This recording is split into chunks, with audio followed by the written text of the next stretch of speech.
영광을 돌리게 하려 함이라. 아멘. 아멘. 감사합니다. 우리 앉으셔서 12절 한 번만 더 읽을까요? 시작.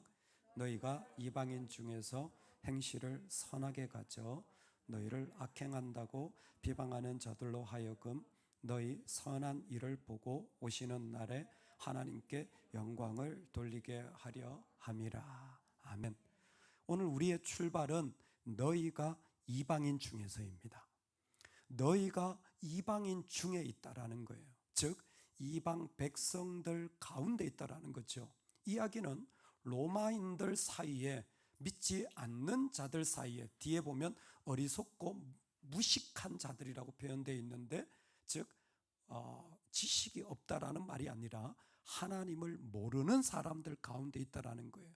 근데 우리가 이방인 중에 있다라는 것은 실제로 우리가 살아가면서 하나님의 마음이 전달되어지지 않는 수많은 자리가 포함되어질 것 같습니다. 신앙을 가지고 나아가다 보면 어떤 경우는 창문이 활짝 열리는 것 같은데, 어떤 경우는 전혀 문이 조금 더 열리지 않는 그런 경우를 보게 되어지는 것이죠. 아침마다 중학생이 된 아들을 위하여서 학교 가는 길에 기도를 해줍니다. 요즘 조금 쓴맛을 조금씩 보기 시작하는 것 같아요. 영어 초등학교랑 완전히 다르죠. 그래서 기도를 조금 이렇게 하고 있습니다. 하나님, 마음을 열게 해주십시오. 힘들 때 굳이 싫어할 필요는 없잖아요. 근데 이상하게 아이들은 선생님을 판단해요. 어떤 선생님은 좋고 어떤 선생님은 싫고. 저는 이해할 수 없는 게 왜 그렇게 합니까? 선생님이 싫으면 그 과목도 싫어지거든요. 그래서 항상 선생님을 축복하고 마음을 열게 해달라고. 할렐루야. 굳이 목사님을 싫어할 이유가 없잖아요. 돈 떼먹은 것도 아닌데. 근데 싫어하면 뭐예요? 말씀이 안 들리는데 왜 그런 손해 날 일을 하십니까? 굳이 왜 이유 없이 마음을 열면 훨씬 은혜가 되는데, 그렇게 딱 기도를 하고 하나님 마음을 열고 배울 것을 좀 활짝 좀 배우게, 좀 마음을 열고 하나님 주신 세상을 보게 해주세요. 기도하는데 느낌이 어떠냐면 기도가 안 들어가는 것 같은 거예요. 기도가 별로 안 먹히는 것 같은 거예요. 아침에 바쁘기도 하고요. 얼마나 바쁜지 몰라요. 막 엘리베이터 막 타야 되고 또 가야 돼. 근데 아직은 그런 마음의 준비가 안. 이방인 내 자식이라도요 공유가 안 되는 게 있는 거예요. 우리가 이방인 중에 있을 때가 있습니다. 그러면 어떻게 그런 너는 내 마음을 몰라주니? 어떻게 네가 그럴 수 있니? 어떻게 당신이 그럴 수 있습니까? 한다면 그건 미련한 거예요. 우리가 미련한 겁니다. 그건 우리가 미련한 거예요. 우리는 이방인 중에 부름을 받은 사람들입니다. 할렐루야. 우리는 그런 자리에 세움을 받은 거예요. 그럼 그런 자리에 서 있는 우리가 어떻게 살아야 됩니까? 분명하게 얘기해 주는데, 우리를 둘러싸고 있는 사람들이 우리보다 힘이 세고 그들이 훨씬 성공했고 그들이 우리보다 대단한 로마 시민들이지만 우리가 그들 가운데 있다고 해서 주눅들 필요 하나도 없고, 그들이 우리를 받아들이지 않는다고 할지라도 우리가 해야 할 일이 있다는 거예요. 뭐예요? 선한 일을 행하라는 겁니다. 이방인 중에 있을 때는요, 마음이 공감이 안 갈 때는요, 내가 해야 될 일이 있어요. 뭐예요? 선한 일을 하라는 거예요. 그런데 선한 일을 하는 사람들에게 먼저 도전하는 게 뭐냐면 너의 육체의 정욕을 제어하는 게 선한 일의 첫 번째라는 겁니다. 뭔가 일을 할 때에 반드시 우리에게 필요한 과정, 그리스도인으로서 반드시 가져야 되는 과정이 뭐냐면 육체의 정욕을 제어하라. 왜? 우리는 그리스도인이기 때문입니다. 할렐루야. 그리고 동시에 우리는 영원히 존재하는 자가 아니라 나그네같이 일시적으로 있는 사람이기 때문입니다. 그러니까 내 욕심 아무리 잡아봤자 그거 사라질 거라는 거예요. 그리고 우리는 누가 뭐라 그래도 그리스도인이잖아요. 나는 하나님의 백성입니다. 할렐루야. 젤렌스키의 명령을 쫙 듣고 엄마들도 총을 들고 나라를 지키겠다고 달려나가는 겁니다. 우리가 그런 거예요. 하나님의 명령을 듣고 내가 하나님의 나라를 지키기 위하여 어떤 일보다 달려나가는 나는 하나님의 백성입니다. 예, 나라가 있어야 자식이 살죠. 나라가 있어야 기업을 하죠. 나라가 있어야 뭐 정치를 하든지 말든지 하죠. 나라가 무너지는데 무슨 상관이 있습니까? 근데 의외로 많은 분들이 하나님 나라를 세울 생각을 안 하고 내 자식 키워야지, 내 기업 일으켜야지. 나라가 무너지는데 그게 가능합니까? 불가능해요. 하나님 나라가 무너졌는데 어떻게 자식이 믿음으로 섭니까? 하나님 나라가 무너졌는데 어떻게 기업의 믿음의 기업이 일으킨단 말입니까?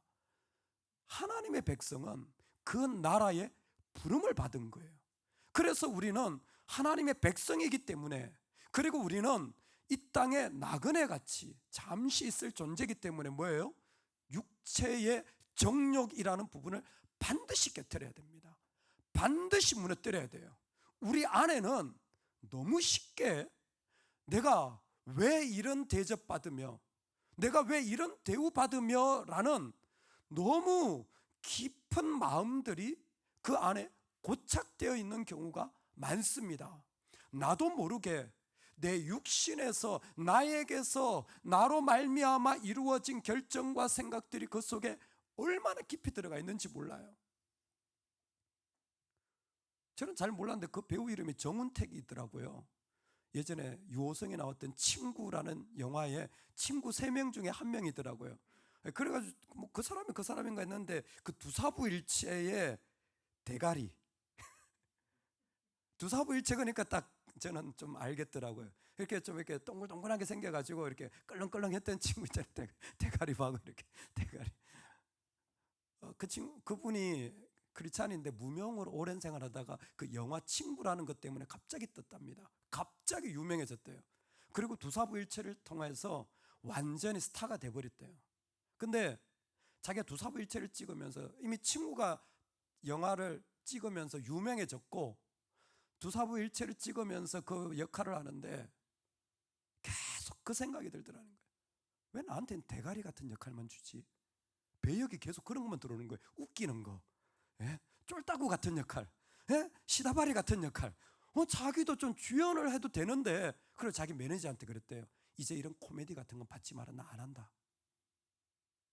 그런데 자기도 모르게 왜 내가 이제 이런 것만 해야 돼? 라는 생각이 밑에 깔려져 있어서 그런지 그때부터 뭔가 자꾸 불만이 생기고 사람을 만나면 화가 나고, 그래서 그 사람이 그때부터 전과 3범이 됐대요. 술 먹고 운전하고 무면으로 운전하고 사람 때리고 그런 게 자기가 나중에 돌아보면서 그때 자기 그런 마음이었다는 거예요. 왜 내가 이런 것만 해야 돼?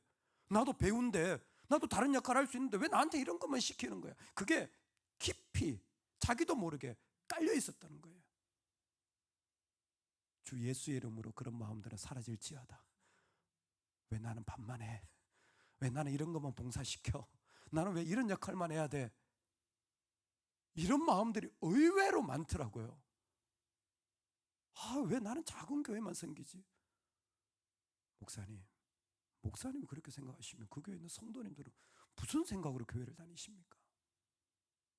왜 목사는 작은 교회 생기면 안 됩니까? 왜 성도는 그런 구질구질한 일을 하면 안 됩니까? 왜 나는 그런 일만 해야 돼? 전과 3범을 하고 완전히 모든 게 다 끊겼대요. 그분이 지금 선교사가 되셨더라고요. 아마 미디어 쪽의 선교사인 것 같아요. 부인이 크리스찬인데 그 어려움에도 아랑곳하지 않고 같이 기도하면서 그때 자기가 깨달았대요. 내가 죽어야 되는 거였구나. 내가 하나도 죽지 않고 그대로 있었구나. 돈도 벌고 명예도 있었는데 나는 죽지 않았었더라는 거예요. 내가 왜 이런 거 해야 돼? 라는 마음 때문에 자기가 하나님 영광 다 가렸다라는 거예요. 하나님의 나라 다 깨트렸다는 거예요. 지금은 이제 그게 두렵다라는 거예요. 내가 무슨 역할을 하는 것보다 하나님이 어떻게 이 땅에 드러날까? 육체의 정욕을 제거할 이유가 뭐냐면 내가 주장하면서 내가 거기에 죽지 않으면 그것 자체가 아무리 높이 쌓아도 높이 쌓을수록 더 심하게 무너집니다. 그래서요, 열심히 섬긴 자들이 훨씬 더 깊은 상처를 받는 거예요. 사실 그렇게 열심히 섬겼으면 상처받을 이유 하나도 없거든요. 왜 그렇습니까? 자기 탑을 쌓은 거예요. 나는 하나도 죽지 않은 거예요. 이만큼 봉사했는데 우리 안에 정말 하나님 앞에 이방인 가운데 살려고 선한 일을 하려고 한다면 육체의 정욕을 제어하시기 바랍니다.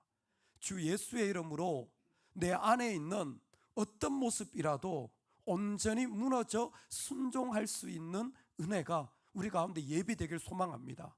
그 사람이 진짜 보물이에요. 그 사람이 진짜 귀한 겁니다. 어떤 능력 있는 사람보다 그 사람이 하나님이 가장 찾으시는 사람인 줄로 믿습니다. 간절히 부탁하는 거예요. 육체의 정욕을 제하라. 제발 자네란 척 좀 하지 마라. 제발 큰 소리 좀 내지 마라. 제발 너의 이유를 좀 무너뜨려라. 너의 깊은 안에 있는 그 원한과 용서하지 못하는 마음과 너의 안에 있는 그 인간적인 나오는 자존심들을 좀 제발 예수님의 이름으로 무너뜨려라. 할렐루야. 오늘 이 밤에 그 은혜가 있기를 소망합니다. 아멘. 그리고 나서 돌리지 않고 구체적으로 얘기하는 거예요. 이방인 중에 있을 때는 그들에게 신경 쓰지 말고 뭐예요? 선한 일을 하라는 겁니다. 여기에 선한 일이라고 하는 것은 이 땅에 있는 하나님의 백성이 주님의 부르심 앞에 자신이 쓰임받아 하나님 앞에 세움을 받는 그 가운데도 하나님의 이름을 부여잡고 나아가는 삶의 모습이 선한 일이에요. 그 사람이 하나님의 이름을 부여잡고 하는 모든 일들이 선한 일입니다. 이 선한 일은 이미 마태복음 5장에서 너희 빛을 모든 사람 앞에 비추게 하라는 말씀에서 주님이 구체적으로 하나님을 위한 일이라는 것을 말씀해 주셨습니다. 그런데 베드로는 여기에 선한 일에 대한 결정적인 정의를 하나 내립니다. 12절에 보면 너희가 이방인 중에서 행실을 선하게 가져 너희를 악행한다고 비방하는 자들로 하여금 너희 선한 일을 보고, 그 다음에 무슨 말씀이 나오냐면 오시는 날에 하나님께 영광을 돌리게 하려 함이라. 선한 일은 하나님을 위한 일이에요. 그냥 좋은 일이 아닙니다.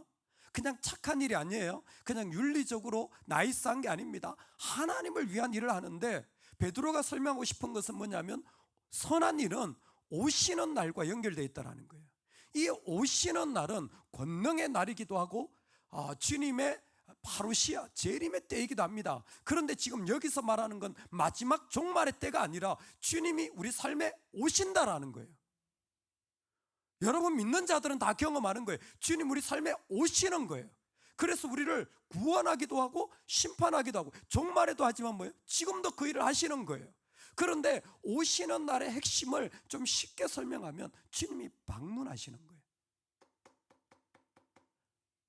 나의 백성아, 내가 너를 지금 방문하고 나하고 얘기 좀 하고 싶다. 그때는요 주님과 나만이 있는 거예요. 그게 선한 일이에요. 주님으로만 결정된 순간이에요. 선한 일은 주님을 위한 일입니다. 그런데요 베드로는 지금 이방인 중에서 핍박을 받고 어려움을 당하고 그 무시를 당하는 성도들에게 부탁하는 게 뭐냐면 너희가 분명히 느낄 텐데, 너희가 분명히 알 텐데 신앙생활 하다 보면 주님이 너를 방문할 거야. 그런데 그 방문의 순간이 뭐냐면 주님만이 너희를 붙잡고 결정하시는 때, 주님만이 너를 흔들고 이렇게 저렇게 옮기시는 그때, 그게 바로 선한 일이야. 이 세상에 수많은 일들이 있지만 믿는 자들에게는 하나님 오셔가지고 우리한테 강권적으로 아니면 순전한 마음으로 우리의 마음을 도전하셔서 꽉 붙잡으실 때가 있어요. 다 이유가 사라진 거예요. 생각해보면 이것도 안 되고 저것도 안 되는데 그 하나님에 의해서만 붙잡힌 거예요. 느헤미야 아시죠? 느헤미야는요 성벽 세우는 일이 처음이 아닙니다. 1차, 2차 때 했던 일이에요. 근데 90년 동안 실패했던 일을 한 겁니다. 누가 해도 안 됐던 일이에요. 두 번째, 느헤미야는 그 기술자가 아니에요. 공직자지 건축을 해본 적이 없는 사람이에요. 세 번째, 그 일을 하려고 하니까 산발라 도비아 같은 인간들이 아주 주구장창 끈질기게 반대하면서 물고 늘어뜨린 거예요. 아주 그 사람들 때문에 나 그 사람을 없는 데 가고 싶어. 그럼에도 불구하고 하나님만에 의하여 붙잡혔기 때문에 그는 선한 역사를 이루었다 그랬습니다. 성벽을 쌓았기 때문에 아니에요. 아무리 안 되었던 일이라 할지라도, 아무리 나하고 전공 분야가 완전히 다른 일이라고 할지라도, 아무리 거기에서 끝까지 나를 반대하고 심지어 반역자라고 해서 죽이려고 하는 일들이 있더라도 뭐예요? 하나님만에 의하여 붙잡혀져 있는 거예요. 하나님만이 나를 결정하시는 겁니다. 그게 선한 일이에요. 그 사람이 선한 사람으로 지금 살아가고 있는 거예요. 여러분, 우리가 정말 기도해야 될 것은 이겁니다. 내 육체의 정력을 완전히 무너뜨리고, 할렐루야, 하나님에 의하여 순전히 부여잡힌 게 필요해요. 왜 그렇게 합니까? 왜 그렇게 삽니까? 저도 납득이 안 되지만 하나님과 나 사이에 누구한테 말로 설명할 수 없는, 부부지간이라도 말로 어떻게 얘기할 수 없는, 하나님이 나한테 결정하시고 말씀하시는 그 자리를 그냥 걸어갈 뿐이에요. 여러분, 그러니까 어떻게 보면 믿는 가정 안 믿는 가정 하나도 다르지 않습니다. 믿는 가정 안에도 이방인의 벽이 있다니까요. 부모 자식이라고 이방인의 벽이 없는 것 같습니까? 어떻게 보면 우리가 살아가는 모든 자리에 이방인의 벽이 있어요. 나는 해보지 않았는데 하나님 나한테 원하실 때 하나님에 의하여서만 붙잡혀서, 나는 노래 한 번도 안 해봤는데, 나는 심지어 그런 자리에 서본 생각도 안 해봤는데, 그분에 의하여 붙잡히면 주님이 나를 부르시는구나, 나아가는 거예요. 이때에 선한 일은 하나님만으로 결정될 뿐만이 아니라, 오늘 선한 일은 하나님께 영광이 된다고 했습니다. 여러분, 그런데 우리가 하나님께 영광 돌릴까요? 아니면 이방인들이 하나님께 영광 돌릴까요? 우리의 선한 일은 하나님께 영광이 된다고 했습니다. 내가 하나님께 영광을 돌릴까요? 저 이방인들이 하나님께 영광을 돌릴까요? 베드로는 뭐라고 하냐면, 너희가 이방인 중에서 그 일을 하는데 너희를 악행한다고 비방하는 자들로 하여금 너희 선한 일을 보고 하나님께 영광을 돌리게 하려 함이라. 할렐루야. 이 시대에 가장 필요한 메시지 가운데 하나입니다. 우리는 내가 다 하나님께 영광 돌려요. 우린 그리고 만족합니다. 베드로는, 야, 그건 네 만족이지. 너하고 말도 안 통하는, 너하고 감도 같이 안 가지는 저들이 영광 돌려야 그게 진짜야. 그게 진짜야. 그게 진짜야.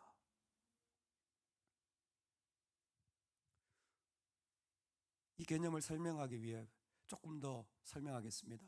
악마는 프라다를 입는단가? 영화 있죠? 혹시 그 영화 보셨어요? 전 재밌게 봤는데 내용은 간단합니다. 런웨이인가 편집하는 그 배우가 나오는데 이름은 잘 몰라요. 좀 유명한 배우인데 패션 쪽의 1인자예요. 근데 그 사람 비서가 들어왔는데 패션하고 아주 그냥 감각이 없는, 패션하고는 완전히 상관없는 사람이 비서 역할을 하러 온 거예요. 그 비서는 보니까 너무 답답한 거예요. 아니 옷 색깔 무슨 모양 하나 때문에 왜 저 난리를 치나, 아무거나 입으면 되지.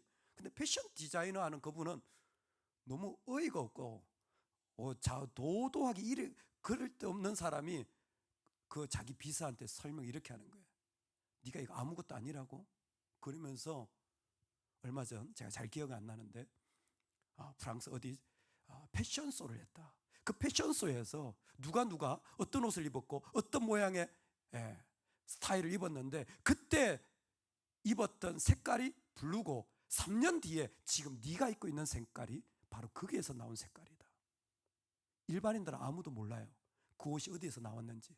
근데 패션 디자이너들은 이미 파리 어디 런웨이에서 패션쇼를 한 게 똑같은 모양이 아니라 거기에서 빗대어 가지고 일반인들한테는 요즘 파란색이 유행이네, 요즘은 이렇게 통이 넓은 게 유행, 이렇게 나온다라는 거예요. 제가 그때 패션 쪽이 이런 거였구나. 저도 저 패션쇼를 왜 저렇게 어려운 옷을 입고 저런 옷을 누가 입고 다니나 그랬는데, 그거는 컨셉이었던 거예요. 실제로 일반인들이 입는 옷은 2, 3년 뒤에 변해가지고 온 겁니다. 1974년 브라야라는 르네 브라야라는 유명한 복음주의 학자가 오늘날 10년 전에 한국교회에 쓰이는 총체적 복음이라는 말을 썼습니다. 우리나라 10년 전부터 그 말이 쓰이더라고요. 총체적 복음. 근데 그 벌써 50년 전에 나온 말이에요. 복음은 그리스도 중심이어야 하고 동시에 사회 속에 정의를 구해내야 된다. 이 두 가지가 같이 가야 된다는 겁니다. 그 운동 때문에, 그 단어 때문에 그 이후에 호잔 언약이라든지 수많은 미얀마, 케이프타운 수많은 복음적 운동이 일어났고 십자가로 나아가야 되고 동시에 사회로 들어가야 된다. 이런 많은 일들이 일어났습니다. 오늘 보면 진보주의 크리스찬들이 말하는 게 뭐냐면 다 그런 이야기들을 많이 하거든요. 근데 있잖아요, 말이 얼마나 좋습니까? 총체적 복음. 우리는 다 해야 된다라는 거예요. 다 해야 된다라는 거예요. 모 신학교에 있는 선교 교수님이 오늘 우리 카페에 요즘 온라인으로 강의를 하는데 그 강의를 찍었습니다. 인사를 나누다 보니까 그분이 구단지에 사셨더만요. 풍동 분이셨어요. 잠시 원당으로 이사가 계시대요. 그래서 동네에 계시면서 우리 교회도 한번 와보셨대요.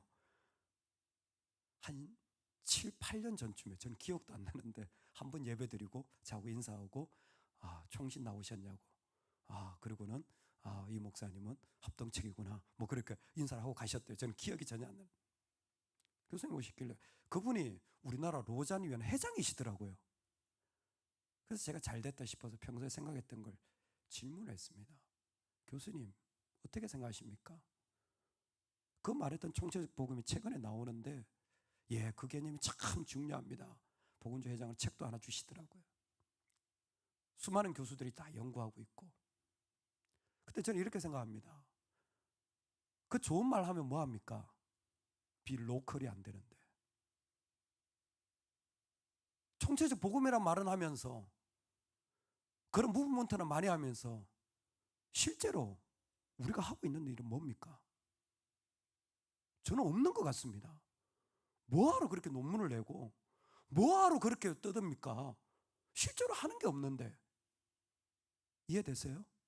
패션쇼를 했으면 3년 뒤에 그 색깔이 유행을 해야 되잖아요. 50년 전에 나온 개념, 10년 전부터 아무리 여러분 아세요? 총체적 복음에서 말한 것들이 우리 교회에서 다 사용하고 있습니다. 회복, 영광, 진리, 찬양할 때마다, 예배 드릴 때마다, 교회마다 다 쓰이는 단어가 거기에서 나온 것들이에요. 사실은 학자들이 다 사용한 것들이죠. 그런데 정작 어떻습니까? 물어봐야 돼요. 과연 그게 우리와 상관이 있습니까? 상관이 있어야 되잖아요. 조금 더 쉽게 말씀을 드리겠습니다. 앞에서 아이들에게 가르칠 수는 있습니다. 근데 있잖아요, 교회는 학원이 아니에요. 그 아이와 밥 한 번 먹지 않고 날마다 성경만 얘기해 주면요, 그 아이는 그 성경을 한 번도 경험한 적이 없는 게 되는 거예요. 이해되세요? 교회는 학원이 되는 거예요. 그러면 그 아이는 떠납니다. 아무리 열심히 기도해 줘 보세요. 나는 은혜 받았어요. 기도해 준다고. 나는 열심히 했습니다. 나는 최선을 다해서 했어요. 교회에서 하는 활동 모두가 그렇습니다. 열심히 찬양했어요. 열심히 설교했습니다. 그런데 회중하고 한 번도 나누지 않았으면 그 안에는 감동이 없어요. 그 안에 실제로 경험되어진 게 없는 거예요. 좋은 이야기, 좋은 노래, 좋은 말 많이 들었어요. 그런데 있잖아요, 필요한 건 이방인들이, 마음을 닫았던 자들이, 하나님께 멀어졌던 자들이, 하나님을 몰랐던 자들이, 그들이 하나님께 영광을 돌려야 되는 거고요. 내가 은혜 받고 내가 좋은 게 아니라 그들이 은혜 받고 그들이 하나님 앞에 나와서 하나님 이런 분이구나. 여러분, 그들한테 하나님이 어떻고 삼위일체가 어떻고 아무리 말해보세요. 알아듣나? 못 알아들어요. 근데 그들은 뭘 보고 알아듣습니까? 우리 선한 일을 보고 알아듣는 거예요. 하나님 때문에 순결한 마음으로 하는 그 일을 보고 그들 알아듣는 겁니다. 내가 알아들어야 되는 게 아니라 그들이 알아들어야 되는 거예요. 그러니까 사역을요, 우리가 남성교, 여성교를 섬기잖아요. 무슨 카톡방 가지고 사역한다? 완전히 아니에요. 완전히 아니에요. 회원이 많을수록, 성도가 많을수록 그 성도님하고 더 깊은 교제를 가져야죠. 그러라고 하나님 세우신 거 아닙니까? 1년 되도록 목사님 얼굴을 강대상 밖에는 볼 적이 없어요. 저 목회 아니라고 생각합니다. 선생님이 그 아이와 주일마다 말씀을 나누고 성경 공부를 했는데 한 번도 그 아이와 밥 먹은 적이 없어. 그러면 저는 그 사역 아니라고 생각합니다. 학원은 그래도 돼요. 학교도 그렇게 하면 안 되는 거예요. 근데 요즘은 그렇게 안 하잖아요. 누가 선생님 아이들하고 따로 만납니까? 교회는 그러면 안 되는 거예요. 교회는 이방인들이 하나님께 영광을 돌려야 되는 거예요. 내가 섬겼을 때 우리 아이가, 그 아이가 지금 영적인 상황이 어떤지 가야 되는 거예요. 그래서 진짜 필요한 게 뭐냐면, 오늘날 너무 가슴 아픈 게 정말 어려운 사람들 있잖아요. 밥을 해주고 힘든 분들 정말 뭔가를 준비해가지고 물질을 주면요 엄청 박수를 칩니다. 그런데 누구도 그들의 영적인 무너진 자리는 안 봐요. 영적인 기아 상태는 안 봐요. 멋지게는 해줘요. 사람 모아놓고 아름답게 해요. 그런데 실제적으로 그 사람하고 말을 섞어가면서 그 사람하고 고민해 나가면서 그 사람 안에 있는 하나님의 모습이 어떤지는 안 보는 거예요. 그건 복음이 아닙니다. 우리가 깨트려야 될 껍데기예요. 베드로는 로마인들의 그 악랄하고도 악한 말을 하는 모습을 보면서 부탁을 하는 거예요. 너희들이 그들과 나눠야 된다. 그리고 그들이 하나님께 영광 올려드려야지. 우리끼리 모여가지고 교회에서 우리끼리 좋다고 한다면 그게 무슨 의미가 있니? 그들이 하나님께 올려드리는 게 우리가 부름받은 선한 일의 최종 목적이야. 그 일을 위하여 연습하고 그 일을 위하여 우리는 세움을 받은 줄로 믿습니다. 여러분, 오늘 이 말씀은 우리가 가지고 있는 제사장이다, 택한 족속이다, 얼마나 좋은 개념입니까? 총체에서 복음 같은 너무 좋은 개념이에요. 그런데 이 본문부터 시작해서 이제는 나라를 어떻게 대통령을 대할지, 부부가 어떻게 대할지, 종을 어떻게 대할지 구체적으로 들어갑니다. 왜? 이거는 이 교회의 심각한 정말 중요한 문제였거든요. 우리도 똑같지 않습니까? 내 자녀가 내가 기도했는데도 내가 안 전달되는 것 같으면 여러분 이거 실험해야 될 문제 아니에요? 그냥 단순한 문제가 아니라 오늘 우리가 살아가는 삶의 자리가 이게 필요한 거 아닙니까? 내가 같이 나누고 내가 같이 고민하고 같이 실험하고, 예, 쉽지 않죠. 그러나 그게 진짜 복음인 거예요. 더 이상 보이는 거, 화려한 거 그거 하지 말라고 하나님의 교회를 세우신 줄로 믿습니다. 아니, 또 교회를 세우신 줄로 믿습니다. 또 크리스찬인 우리를 이 땅에 세우신 줄로 믿습니다. 선한 일을 통하여 하나님 비춰지라고. 그리고 그 빛은 저들이 봐야 됩니다. 저들이 느껴야 됩니다. 할렐루야. 오늘 우리를 통해 하나님에 의하여 온전히 붙잡혀진 자리 사모할 수 있기를 소망합니다. 육체의 부분이 깨트려지기를 주의 이름으로 축원합니다.